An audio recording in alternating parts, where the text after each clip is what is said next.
Press സ്റ്റോപ്പിൽ നമുക്കിപ്പം V S സനോജാനുള്ളത് വാർത്തകളൊക്കെ വളരെ വിശദമായി നോക്കാൻ, പത്രവാർത്തകളൊക്കെ വളരെ വിശദമായി പ്രേക്ഷകരിലേക്ക് എത്തിക്കാൻ. Mister V S Sanoj, good morning. Good morning Sethu.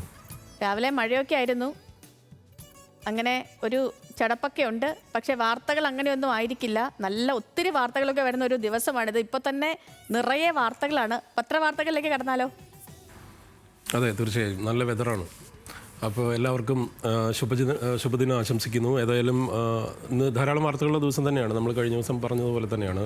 പക്ഷേ വ്യത്യസ്തമായ വാർത്തകളുള്ള ഒരു ദിവസം എന്ന് വേണമെങ്കിൽ പറയാം. കാരണം നമുക്കറിയാവുന്നതുപോലെ നമ്മൾ പണ്ട് സ്കൂളിലെല്ലാം പഠിച്ചിട്ടുള്ള, അല്ലെങ്കിൽ നമ്മൾ പണ്ട് കേട്ടിട്ടുള്ള ഒരു പ്രധാനപ്പെട്ട കാര്യമുണ്ട്. അതായത് അമേരിക്കൻ വിയറ്റ്നാം യുദ്ധവുമായി ബന്ധപ്പെട്ട വാർത്ത. ആ വാർത്തയെ അതുമായി ബന്ധപ്പെട്ട ചില ചിത്രങ്ങൾ നമുക്ക് നേരത്തെ തന്നെ നമുക്ക് ചെറിയ ക്ലാസ്സിൽ മുതലേ അറിയാവുന്ന ഒരു പ്രധാനപ്പെട്ട ചിത്രമുണ്ട്. അമേരിക്കയുടെ ബോംബിങ്ങിൽ അതിനിടെ ഓടി പോകുന്ന ഒരു കുട്ടിയുടെ ചിത്രം. നാപ്പാം ബോംബിംഗ് എന്ന് പറയുന്ന അതിക്രൂരമായ ഒരു സാഹചര്യത്തെ വിയറ്റ്നാം നേരിട്ടതിനെക്കുറിച്ചുള്ള ആ വാർത്ത, അല്ലെങ്കിൽ ആ സംഭവം, അത് നമുക്കറിയാവുന്നതാണ്. ഏതായാലും ആ വിശ്വപ്രസിദ്ധമായ ആ ചിത്രമെടുത്ത ഫോട്ടോഗ്രാഫർ, അദ്ദേഹത്തിൻ്റെ പേര് അതുമായി ബന്ധപ്പെട്ടാണ് പിന്നീട് പുലിറ്റ്സർ പ്രൈസ് അടക്കം കിട്ടുന്നത്. ഏതായാലും അത് ആ ഫോട്ടോഗ്രാഫർ അല്ല എന്നുള്ള ഒരു ഡോക്യുമെൻ്ററിയുടെ, ഒരു ഇൻവെസ്റ്റിഗേറ്റീവ് ഡോക്യുമെൻ്ററിക്ക് ശേഷം ഇപ്പോൾ ഏതായാലും അദ്ദേഹമല്ല എന്നുള്ള ഒരു തീരുമാനം, അല്ലെങ്കിൽ ഒരു കണ്ടെത്തൽ നടത്തിയിരിക്കുന്നു. അത് വലിയ പ്രാധാന്യത്തോടുകൂടെ ലോകത്തിലെ മാധ്യമങ്ങൾ മലയാളത്തിലടക്കം നൽകിയ ഒരു ദിവസം കൂടിയാണിത്.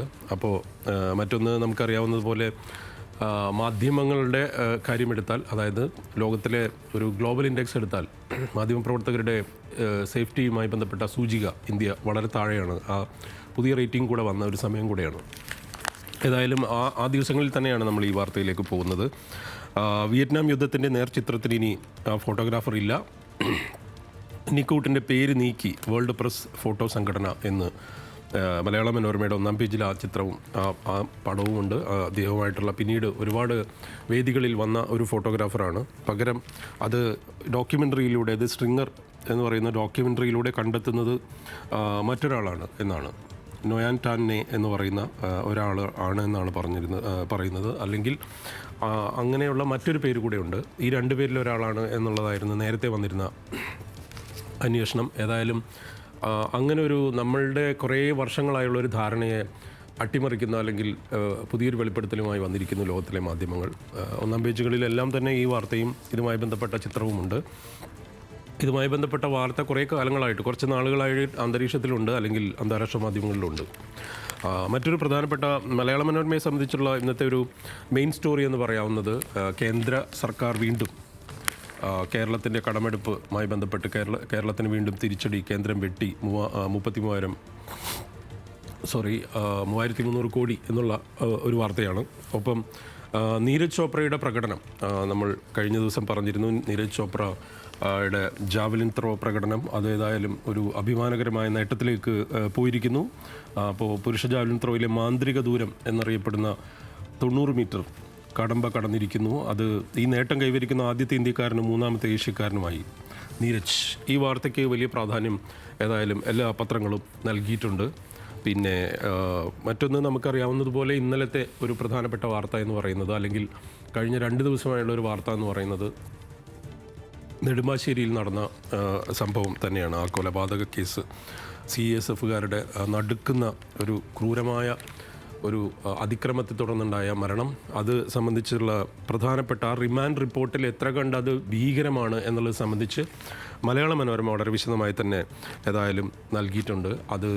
അതിൻ്റെ വിശദാംശങ്ങൾ മറ്റ് പത്രങ്ങൾ ഉൾപ്പെടെ എല്ലാവരുടെയും പേജുകളിൽ നിറഞ്ഞിരിക്കുന്നു. കാരണം ആ റിമാൻഡ് റിപ്പോർട്ടിൽ പറയുന്നുണ്ട് ഓരോ ഘട്ടം പിന്നിട്ട് അവർ എത്ര കണ്ട് പ്രകോപനപരമായിട്ടും എത്ര കണ്ട് അതിക്രൂരമായിട്ടുമാണ് യുവാവിനെ കൊലപ്പെടുത്തിയത് എന്നുള്ള കാര്യം. അതാണ് ഇന്നത്തെ മറ്റൊരു പ്രധാന വാർത്ത എന്ന് പറയാവുന്നത്. പിന്നെ നമുക്കറിയാവുന്നതുപോലെ തന്നെ ഈ കഴിഞ്ഞ ദിവസങ്ങളിൽ ചാനലുകളെല്ലാം വളരെയധികം ചർച്ച ചെയ്ത വാർത്ത എന്ന് പറയുന്നത് നയതന്ത്രപരമായ കാര്യമാണ്. അതായത് ഇന്ത്യ പാകിസ്ഥാനുമായി ബന്ധപ്പെട്ട നദീജല കരാറിൻ്റെ കാര്യത്തിലുള്ള നിലപാട്, മറ്റൊന്ന് അതിന് ലോകത്തെ ധരിപ്പിക്കുന്നതിന് വേണ്ടിയുള്ള പ്രതിനിധി സംഘത്തെ തീരുമാനിച്ച കാര്യം. ഇത്തരം വാർത്തകളെല്ലാം തന്നെ ഇന്നും പ്രധാന വാർത്തകളായി തന്നെ പത്രങ്ങൾ നൽകിയിട്ടുണ്ട്.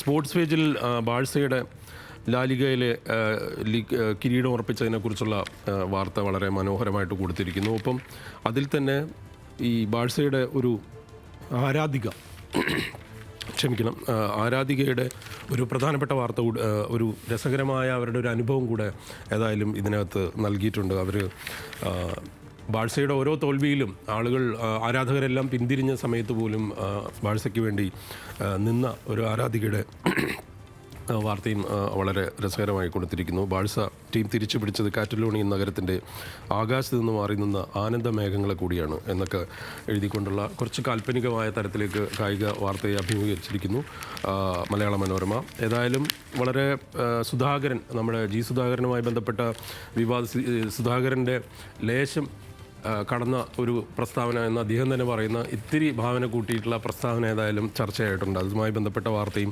ഇന്ന് മലയാള മനോരമ നൽകിയിരിക്കുന്നു. സുധാകരൻ്റെ തിരുത്തൽ വാദം പാർട്ടി പ്രതിക്കൂട്ടിൽ എന്നാണ് മനോരമ പറയുന്നത്. ഒപ്പം അതുപോലെ അഭിഭാഷകയെ മർദ്ദിച്ച കേസുമായി ബന്ധപ്പെട്ട വാർത്തകളും ഇന്ന് ഏതായാലും ഒന്നാം പേജുകളിലുണ്ട്. മാതൃഭൂമിയിലേക്ക് വന്നാൽ ഒരു പ്രധാനപ്പെട്ട വാർത്ത സാന്ത്വന ചികിത്സയുമായി ബന്ധപ്പെട്ടാണത്. ഒരു കിടപ്പ് രോഗികൾക്ക് ഇനി കേരള കെയർ എന്ന് പറയുന്ന, അതാണ് അവർ പ്രധാനപ്പെട്ട വാർത്തയായിട്ട് നൽകിയിരിക്കുന്നത്. സാന്ത്വന ചികിത്സ എന്ന് പറയുന്നതിൻ്റെ ഒരു അവകാശത്തെ സംബന്ധിച്ച്. പക്ഷേ ഒന്നാം പേജിലെ ഒരു വലിയ വാർത്ത, അല്ലെങ്കിൽ നമ്മൾ നേരത്തെ പറഞ്ഞ വിയറ്റ്നാം വാർത്ത പോലെ തന്നെ, അല്ലെങ്കിൽ അതിനേക്കാൾ വലിയ പ്രാധാന്യമുള്ള ഒരു കാര്യം ഇന്ന് നടക്കുന്നത്, അല്ലെങ്കിൽ കഴിഞ്ഞ ദിവസം സംഭവിച്ചത്, നമ്മളെല്ലാം നിരാശപ്പെടുത്തിക്കൊണ്ട് മെസ്സി വരില്ല എന്നുള്ള കാര്യമാണ്. കേരളത്തിൽ കളിക്കുമെന്ന് പറഞ്ഞ സമയത്ത് ചൈനയിൽ സൗഹൃദ മത്സരം കളിക്കാൻ അർജൻറ്റീന തീരുമാനിച്ചിരിക്കുന്നു എന്നുള്ളതാണ്. ഇതിൻ്റെ സ്പോൺസർമാരുമായി ബന്ധപ്പെട്ട തർക്കം, പ്രശ്നവും അവർ ആ കാര്യത്തിൽ എന്തോ ഒരു കുറച്ച് പ്രശ്നങ്ങൾ സംഭവിച്ചതും അതുമായി ബന്ധപ്പെട്ട് വേണ്ടത്ര സ്പോൺസർഷിപ്പ് തുക സമാഹരിക്കാൻ കഴിയാത്തതാണ് ഇതിന് മത്സരത്തിൽ നിന്ന് മാറ്റം സംഭവിക്കുന്നതെന്ന് പറയുന്നു. ഏതായാലും മലയാളിയെ സംബന്ധിച്ച് വലിയ ഫുട്ബോൾ ആരാധകരുള്ള സ്ഥലം, പ്രത്യേകിച്ച് മെസ്സിയെ പോലൊരാൾ അർജൻറ്റീൻ ടീം വരുന്നു. ഏതായാലും അക്കാര്യത്തിലൊരു നിരാശയുണ്ട്. പക്ഷേ സർക്കാർ അത് പല വേദികളിലും കായിക മന്ത്രി വലിയ അഭിമാനത്തോടെ പറഞ്ഞൊരു കാര്യമാണ്. അത് നടക്കാതെ പോയാൽ അത് സർക്കാരിനെ സംബന്ധിച്ച് വലിയ ഒരു ക്ഷീണം കൂടിയാണ് എന്ന്, പ്രത്യേകിച്ചും യുവാക്കളെ സംബന്ധിച്ചും ഫുട്ബോൾ ധാരാളം ആരാധകരുള്ള ഒരു സ്ഥലം എന്ന രീതിയിൽ. ഈ ഫുട്ബോളുമായി ബന്ധപ്പെട്ട് തന്നെ മറ്റൊരു വാർത്ത എന്ന് പറയുന്നത് ഈ ബ്ലാസ്റ്റേഴ്സിൻ്റെ ലൈസൻസുമായി ബന്ധപ്പെട്ടാണ്. ഈ ബ്ലാസ്റ്റേഴ്സിൻ്റെ ക്ലബ്ബ് ലൈസൻസ് റദ്ദാക്കപ്പെട്ടു എന്നുള്ള ആ ലൈസൻസ് സംബന്ധിച്ചൊരു പ്രശ്നം നിലനിൽക്കുന്നു. അവരുടെ ഹോം ഗ്രൗണ്ടുമായി ബന്ധപ്പെട്ട് നേരത്തെ പ്രശ്നമുണ്ടായിരുന്നു. ഏതായാലും ബ്ലാസ്റ്റേഴ്സിൻ്റെ ഒരു വളരെ മോശം സമയമാണ്. കഴിഞ്ഞ സീസണുകളിലെല്ലാം മോശം പ്രകടനമായിരുന്നു. പക്ഷേ ആരാധകർ ബാഴ്സയുടെ കാര്യം പറഞ്ഞ പോലെ വലിയ ആവേശത്തിൽ നിന്നതാണ്. പക്ഷേ ആരാധകരും കൈവിടുന്ന സാഹചര്യത്തിലേക്ക് പോകുന്ന തരത്തിലേക്ക് കാര്യങ്ങൾ കഴിഞ്ഞ സീസണിൽ പോയി. ഏതായാലും ഇപ്പോൾ അത് അവരുടെ ലൈസൻസുമായി ബന്ധപ്പെട്ടൊരു പ്രശ്നം നിലനിൽക്കുന്നു. അതേതായാലും ഒരു സാങ്കേതികമായ പ്രശ്നമാണ്. അത് പരിഹരിക്കാനുള്ള നീക്കത്തിൽ തന്നെയായിരിക്കും. ഏതായാലും മാതൃഭൂമിയിൽ സണ്ണി ജോസഫിൻ്റെയും കെ സുധാകരൻ്റെയും ഒക്കെ പ്രശ്നങ്ങൾ, അതായത് സണ്ണി ജോസഫ് അധികാരം ഏറ്റെടുത്തതിന് ശേഷമുള്ള കെ സുധാകരൻ്റെ അസ്വാരസ്യങ്ങളുമായി ബന്ധപ്പെട്ട വാർത്തയ്ക്കിടെ ഏതായാലും കണ്ണൂരിൽ നൽകിയ സ്വീകരണത്തിൽ പുള്ളിയെ ഒരു കിരീടം, ഇനി സണ്ണിക്ക് എന്ന് പറഞ്ഞ് പുള്ളിയെ കിരീടം തലയിൽ വെക്കുന്ന പടം ഏതായാലും മാതൃഭൂമി നൽകിയിരിക്കുന്നു. ഒപ്പം ഇന്നലത്തെ ഒരു പ്രധാന വാർത്ത ഗുജറാത്ത് സമാചാറിലെ ED അറസ്റ്റുമായി ബന്ധപ്പെട്ടായിരുന്നു. അതേതായാലും ഇംഗ്ലീഷ് പത്രങ്ങളടക്കം നൽകിയിട്ടുണ്ട്. മാതൃഭൂമിയും നൽകിയിരിക്കുന്നു. ഗുജറാത്ത് സമാചാറിൽ ED റെയ്ഡ്, ഉടമ അറസ്റ്റിൽ. അതുമായി ബന്ധപ്പെട്ടത് ഗുജറാത്ത് കലാപത്തിന് ശേഷം അടക്കം ഗുജറാത്തിലെ ഏറ്റവും പ്രധാനപ്പെട്ട ഒരു പത്രമാണ്. അതിൽ രാഷ്ട്രീയ വൈരാഗ്യമുണ്ട് എന്നാണ് രാഹുൽ ഗാന്ധി അടക്കം പറയുന്നത്. അത് രാഷ്ട്രീയ വൈരാഗ്യം തീർക്കുകയാണ് BJP എന്നാണ് രാഹുൽ ഗാന്ധിയുടെ അടക്കമുള്ള വിമർശനം. ഈ വാർത്തയ്ക്ക് വലിയ പ്രാധാന്യം നൽകിയിരിക്കുന്നു. ഹിന്ദു അടക്കമുള്ള ഇംഗ്ലീഷ് പത്രങ്ങളിലെ പ്രധാനപ്പെട്ട വാർത്ത IMFൻ്റെ ഫണ്ട് ഉപയോഗിച്ച് പാകിസ്ഥാൻ വലിയ തീവ്രവാദ പ്രവർത്തനങ്ങൾ നടത്തുന്നു എന്നുള്ള രാജ്നാഥ് സിംഗിൻ്റെ രാഷ്ട്രീയ വിമർശനമാണ്. ഈ വിമർശനം നേരത്തെ തന്നെ ഉന്നയിക്കപ്പെട്ടിരുന്നു. അതിന് വലിയ പ്രാധാന്യം ഹിന്ദു അടക്കം നൽകിയിട്ടുണ്ട്. ഒപ്പം ED അറസ്റ്റുമായി ബന്ധപ്പെട്ട് ഗുജറാത്ത് സമാചാറിൻ്റെ വാർത്ത ഹിന്ദു 10-ാം പേജിൽ വലിയ പ്രാധാന്യത്തോടെ നൽകിയിരിക്കുന്നു. കാരണം ഈ വാർത്ത ദേശീയ തലത്തിൽ ഇനി കൂടുതൽ അതിൻ്റെ മറ്റ് പ്രതിഫലനങ്ങൾ സംഭവിക്കും എന്ന് തന്നെ കരുതാം. ഒപ്പം എനിക്ക് രസകരമായി എന്ന് തോന്നിയൊരു കാര്യം, ട്രംപിൻ്റെ ഒരു കാർട്ടൂൺ ഏതായാലും ഹിന്ദു 14-ാം പേജിൽ പ്രസിദ്ധീകരിച്ചിരിക്കുന്നു. ട്രംപ് അടുത്ത നോബൽ പ്രൈസ്, സമാധാനത്തിനുള്ള നൊബേൽ പ്രൈസ് കാത്തിരിക്കുന്ന ട്രംപിനെ കുറിച്ചുള്ളൊരു രസകരമായ ഒരു ട്രോളിക്കൊണ്ടുള്ള ഒരു കൗതുകകരമായിട്ടുള്ള കാർട്ടൂൺ എന്ന് പറയാം.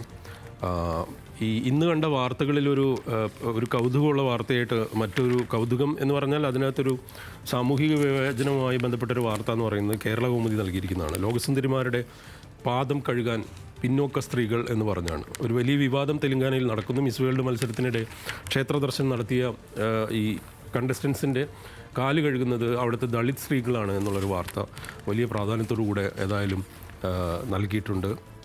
ഒപ്പം ഇന്ന് ദേശാഭിമാനിയെ സംബന്ധിച്ച ഒറ്റ പ്രധാനപ്പെട്ട ഒരു വാർത്ത കൂടെ പറയുകയാണ് ഞാൻ. അതോടുകൂടെ നമുക്ക് ഇത് അവസാനിപ്പിക്കും. അതായത് ഇതാ രാജ്യത്തെ ഏറ്റവും വലിയ സ്മാർട്ട് റോഡ് എന്നാണ് ദേശാഭിമാനിയുടെ ലീഡ് സ്റ്റോറി. കേരളത്തിൽ നമുക്കറിയാം വലിയ രീതിയിലുള്ള റോഡ് വികസനം നടക്കുന്നുണ്ട്, ഹൈവേ ഡെവലപ്മെൻറ്റ് നടക്കുകയാണ്. ഒരു വർഷത്തിനുള്ളിൽ ഒരുപക്ഷെ കേരളത്തിൻ്റെ മുഖച്ഛായ തന്നെ മാറുന്ന തരത്തിലേക്ക് റോഡുകൾ മാറുന്നുണ്ട്.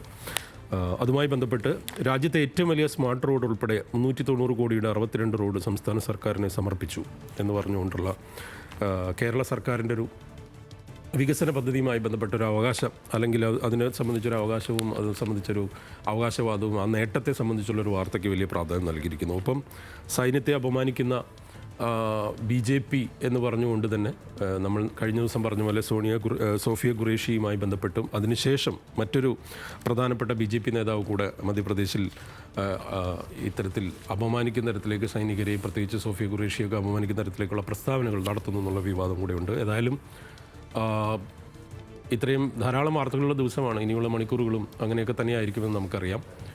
തൽക്കാലം നമ്മൾ അവസാനിപ്പിക്കുന്നു. എല്ലാ പ്രേക്ഷകർക്കും ഒരിക്കൽ കൂടെ ശുഭദിനം ആശംസിക്കുന്നു.